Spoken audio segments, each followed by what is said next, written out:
I'll begin by describing my life in America, how I married my husband, who has a son from his previous marriage.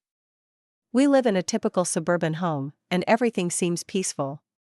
I'll talk about my relationship with my stepson, who comes across as a sweet but slightly shy teenager. One day, while I'm changing in my room, I notice the door is slightly ajar, and I get the feeling someone is watching me. I brush it off, thinking it's just my imagination. Life in America was everything I had hoped for when I moved here. The suburbs were quiet, the houses were spacious, and the neighbors kept to themselves. My husband, Mark, was a good man, steady, reliable, and kind. He had a son from his first marriage, Ethan, who was 17 and lived with us full-time. Ethan was a typical teenager, quiet, a little awkward, and always glued to his phone. I never thought much about him beyond the usual stepmom duties, making sure he ate, asking about school, and occasionally reminding him to do his chores. Ethan and I got along well enough. He wasn't the type to open up much, but he was polite and respectful. Sometimes, though, I'd catch him looking at me in a way that made me pause. It wasn't anything obvious, just a lingering glance or a quick look away when I turned my head. I told myself it was nothing. Teenagers are weird, right? They're figuring themselves out, and I didn't want to read too much into it. One afternoon, I was in my room getting ready for a dinner date with Mark. I had just stepped out of the shower and was standing in front of the mirror, wrapped in a towel, when I noticed the door was slightly open. I could have sworn I had closed it all the way. I walked over and pushed it shut, but as I did, I thought I saw a shadow move in the hallway. My heart skipped a beat, but I shook it off. It was probably just Ethan walking by. He wouldn't have been standing there watching me, right? I finished getting dressed and went downstairs. Ethan was sitting on the couch, scrolling through his phone like nothing had happened. He glanced up at me and gave me a small smile. "Hey," he said, his voice casual. "Hey," I replied, trying to sound normal. "What are you up to?" "Just watching some videos," he said, holding up his phone. "You look nice." "Thanks," I said, feeling a little flustered.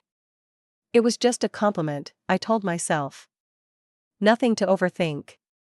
But as I grabbed my purse and headed out the door, I couldn't shake the feeling that something was off.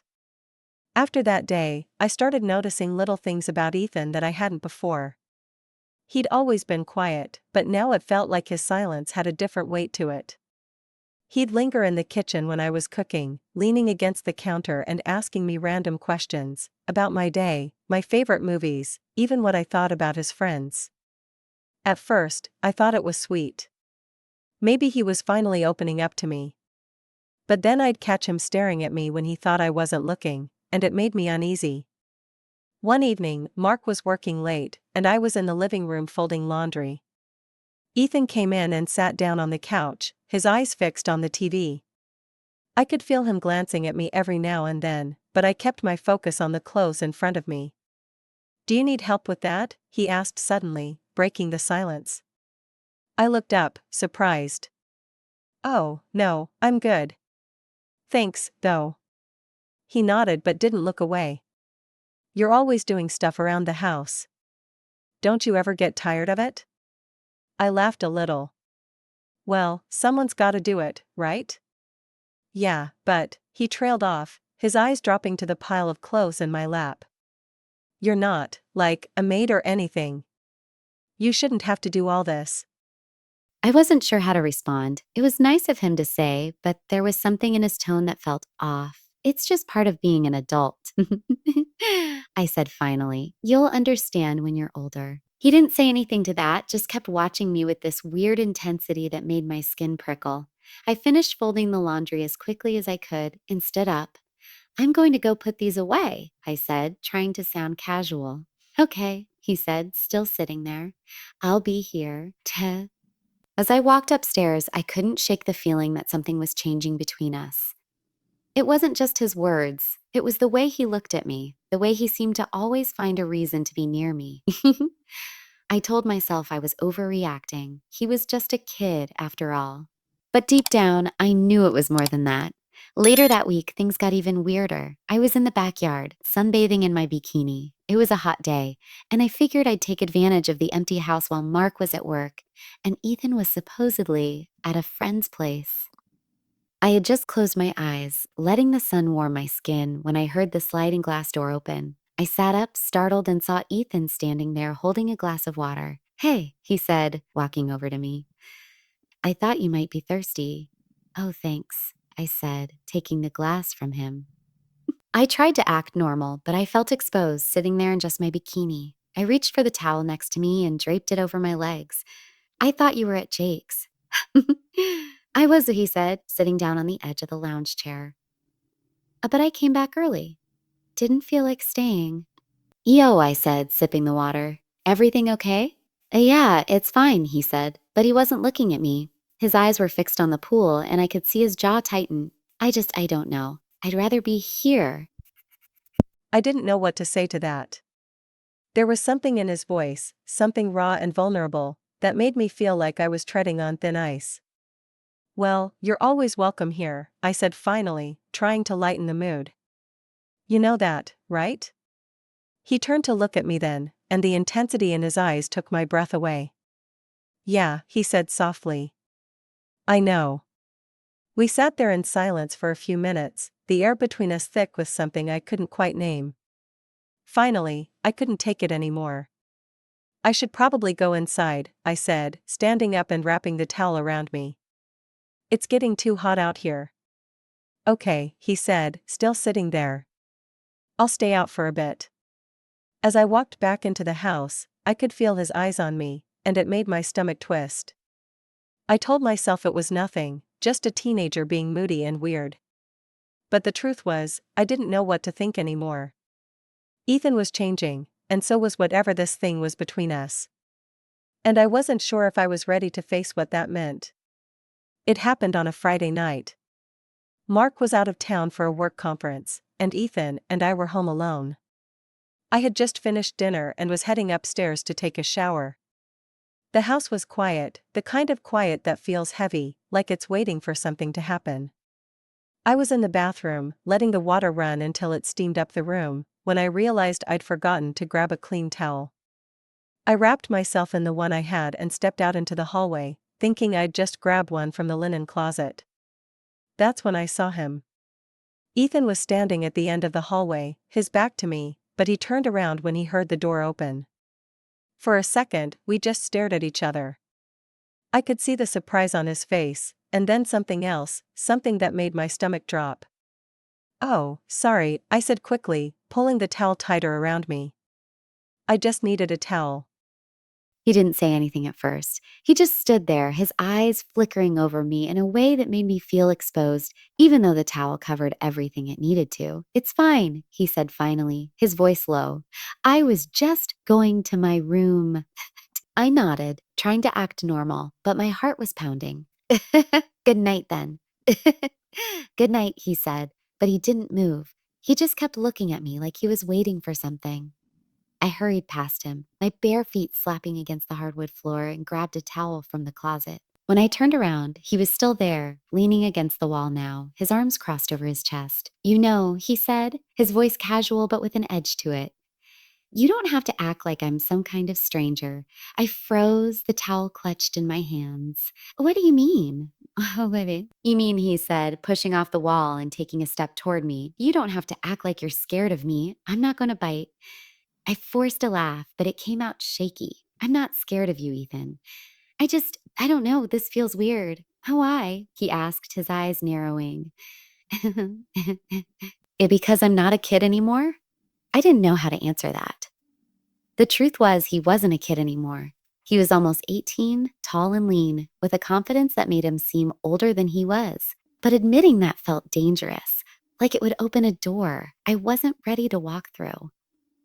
"Ethan," I said finally, my voice firm, "you're my stepson." That's all there is to it. He didn't say anything to that. He just looked at me for a long moment, his expression unreadable, and then he turned and walked away. I stood there in the hallway, my heart still racing, and tried to convince myself that everything was fine, but deep down, I knew it wasn't. Something had shifted between us. and I wasn't sure if I could put it back the way it was. After that night, things between Ethan and me became complicated. It wasn't anything obvious, not at first. He didn't say or do anything outright inappropriate, but there was a tension in the air whenever we were alone together. I found myself avoiding him, making excuses to leave the room when he walked in, or keeping conversations short and superficial. But no matter how hard I tried to distance myself, he always seemed to find a way to close the gap. One evening, Mark was working late again, and I was in the kitchen making dinner. Ethan wandered in, his hands in his pockets, and leaned against the counter. "Smells good," he said, nodding toward the pot on the stove. "Thanks," I said, stirring the pasta. "It's just spaghetti." "Still," he said, his eyes on me. "You're a good cook." I shrugged, trying to act casual. "It's not that hard. You could learn if you wanted to." He smiled faintly. "Maybe you could teach me sometime." There was something in his tone, something light and teasing, that made my stomach flutter. I told myself it was nothing, just harmless banter, but the way he was looking at me made it hard to believe that. "Sure," I said, keeping my voice neutral. "Anytime." He didn't say anything to that, just stood there watching me as I drained the pasta and poured the sauce over it. I could feel his eyes on me, and it made my skin prickle. I wanted to tell him to stop, to leave me alone, but I couldn't bring myself to say the words. Instead, I just kept busy, setting the table and dishing out the food. We ate in silence for a while, the only sound the clink of forks against plates. Finally, Ethan spoke up. "You're quiet tonight." I looked up at him, surprised. "I'm always quiet." "Not like this," he said, his eyes searching mine. "You're different." I didn't know how to respond to that. The truth was, I was different. I felt different. But I couldn't tell him why. "I'm just tired," I said finally. "Long day." He nodded, but I could tell he didn't believe me. "Okay," he said, his voice soft. "If you say so." After dinner, I cleaned up the kitchen while Ethan went upstairs to his room. I thought that would be the end of it, but a little while later, I heard his footsteps on the stairs. He appeared in the doorway, his hands in his pockets again, and leaned against the frame. "Hey," he said, his voice casual. "I was wondering if you wanted to watch a movie or something. You know, to relax." I hesitated, my hand still in the soapy water. "I don't know, Ethan. It's getting late." "Come on," he said, his tone light but insistent. "It's just a movie. What's the big deal?" I wanted to say no, to tell him I was going to bed, but something stopped me. Maybe it was the way he was looking at me, or maybe it was the part of me that was curious, that wanted to see where this was going. Either way, I found myself nodding. "Okay," I said, drying my hands on a towel. "Just one movie." He smiled, and there was something in that smile, something knowing, that made my heart skip a beat. "Great," he said. "I'll pick something good." The movie was a bad idea. I knew at the moment. I sat down on the couch, and Ethan settled in next to me, closer than he needed to be. He had picked some action film, but neither of us was really paying attention. The tension between us was too thick, too palpable, to ignore. About halfway through the movie, Ethan shifted on the couch, his arm brushing against mine. I froze, my heart pounding in my chest, but I didn't move away. I told myself it was an accident, that he didn't mean anything by it, but deep down, I knew better. "You okay?" he asked, his voice low. "Yeah," I said, my voice barely above a whisper. "Why?" "You seem tense," he said, his eyes on the screen but his attention clearly on me. I forced a laugh, but it came out shaky. "I'm fine. Just tired, I guess." He didn't say anything to that, just leaned back against the couch, his arms still pressed against mine. I could feel the heat of his body, and it made my skin tingle. I told myself to get up, to leave the room, but I couldn't bring myself to move. There was something about the way he was sitting there, so calm and confident, that made me feel like I was the one who was out of my depth. The movie dragged on, but I barely noticed. My mind was racing, trying to make sense of what was happening. This wasn't right. He was my stepson, for God's sake. But the more I thought about it, the more I realized that I wasn't thinking of him as my stepson anymore. He was just Ethan, and that scared me more than anything. Finally, the credits rolled, and I let out a breath I didn't realize I'd been holding. Well, said, standing up and smoothing my hands over my jeans. That was something. Ethan stood up too, his eyes never leaving mine. Yeah, he said, his voice soft. It was. We stood there for a moment, just looking at each other, and I felt like the air had been sucked out of the room. My heart was pounding and my mind was screaming at me to walk away, but I couldn't move. I was frozen, caught in the gravity of whatever this was. Ethan, I said finally, my voice trembling, we can't do this. You do what? He asked, taking a step closer to me. We're not doing anything. You know what I mean, I said, my voice barely above a whisper. Whatever this is, it's not right. He didn't say anything at first, just looked at me with those intense eyes of his. Then slowly, he reached out and brushed a strand of hair away from my face. His touch was gentle, almost hesitant, but it sent a shiver down my spine. It doesn't have to be wrong, he said softly. And not if we don't want it to be.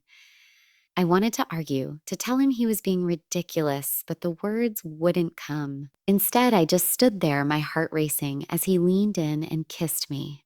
It was soft at first, almost tentative, like he was waiting for me to pull away. But I didn't. I couldn't. And then, before I knew what was happening, I was kissing him back. The kiss didn't last long. Maybe a few seconds, maybe less. But it was enough to shatter whatever fragile boundary had been between us. When I finally pulled away, my heart was pounding so hard I thought it might burst out of my chest. Ethan was staring at me, his eyes wide and his breath uneven, like he couldn't believe what had just happened. I started, but my voice caught in my throat. I didn't know what to say. What could I say? I had just crossed a line I never thought I'd cross, and there was no going back. Ethan reached for me again, but I stepped back, shaking my head. No, I said, my voice trembling. This can't happen. It's wrong. Why? He asked, his voice desperate. Because of my dad? Because of what people would think? Who cares? I care, I said, my voice rising. And you should too. This isn't how it's supposed to be. He didn't say anything to that, just stood there looking at me, his expression a mix of hurt and frustration. I could see the conflict in his eyes, the part of him that wanted to argue and the part that knew I was right. Finally, he let out a breath and ran a hand through his hair. Fine, he said, his voice tight. If that's what you want. It's not about what I want, I said, my voice breaking. It's about what's right. And this isn't right. He didn't respond, just turned and walked out of the room, leaving me standing there alone. I sank down onto the couch, my legs shaking, and buried my face in my hands. What had I done? How had I let it get this far? The next few days were awkward, to say the least. Ethan avoided me as much as possible, and I didn't try to stop him. I didn't know what to say to him, and I was too ashamed to even look him in the eye. Mark noticed the tension between us, of course, but I brushed it off as Ethan being a moody teenager. It wasn't entirely a lie, but the guilt ate at me. Every time I looked at Mark, I felt like I was betraying him all over again. And every time I saw Ethan, I was reminded of the line I'd crossed and how close I'd come to crossing it even further. One night, after Mark had gone to bed, I found myself standing outside Ethan's door. I didn't know what I was going to say, but I knew I had to say something. I knocked softly, and after a moment, the door opened. What? Ethan asked, his voice flat. Can we talk? I asked, my voice barely above a whisper. He hesitated, then stepped aside to let me in. I closed the door behind me and took a deep breath. I'm sorry, I said, the words tumbling out before I could stop them. For what happened? It was my fault, and I shouldn't have let it go that far. Ethan didn't say anything at first, just stood there with his arms crossed, his expression unreadable. Finally, he let out a sigh. It wasn't just you, he said quietly. I wanted it too. I know, I said, my voice breaking, but that doesn't make it okay. You're my stepson, Ethan, and I'm married to your dad. This can't happen again. He nodded, his eyes dropping to the floor. I know, he said softly into the floor. I know, he said softly. I don't know how to stop feeling this way. I didn't know what to say to that. The truth was, I didn't know how to stop feeling it either. But I knew we had to try. For Mark's sake. For our sake. We'll figure it out, I said finally, my voice firm. But we have to stop this. Now. He didn't argue, just nodded again. And for the first time in weeks, I felt like maybe, just maybe, we could find a way to move past this.